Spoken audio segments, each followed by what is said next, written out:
সেটাই বললাম যে ওই যারা আসবে আর যারা 2-4 জন মানে আমার ফুপা মামা বা এরকম যারা তাদের ভিতরে হয়ে যাবে সেইটা ভালো হবে ভিতরে খাওয়াই সামনে আমারটাই খাইছেন আমার আম্মা এটা বলছে বুঝছো সমস্যা নেই আবার খাইয়া সক্কা আর ওই আমারে জায়গায় একটা প্ল্যান করতে হবে যে কিভাবে বসাবে এটা তো পরিপাটি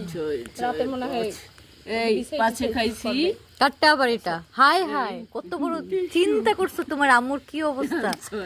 সবারটা খাইয়া উনি পেট ভরতেছে ছি ছি ছি ছি ছি সবারটা একদানে খাইছে তো হায়না আমার একদানে সবগুলো খাইছে আমাকে ওনাকে একদানে খাইছে আমার তো 3টা উঠছে আমি তো ফার্স্ট আপনি আরেকটার জন্য বসে আছেন আরেকটা তো খাইয়া দিছে চলেন দে তিনটে উঠলে যে কি জ্বালা জানো ওই একটা খাইবে সব জ্বালা হ্যাঁ আবার দাম থাকে না পাস জ্বালা বুঝো এবার আমি কি লাফাইলি কে পাঁচে খাইছি আমি তাড়াতাড়ি তাড়াতাড়ি আমার 3 ডিগ্রি চলতে আছি হুম শেষ না যেতে তিনটে লাগে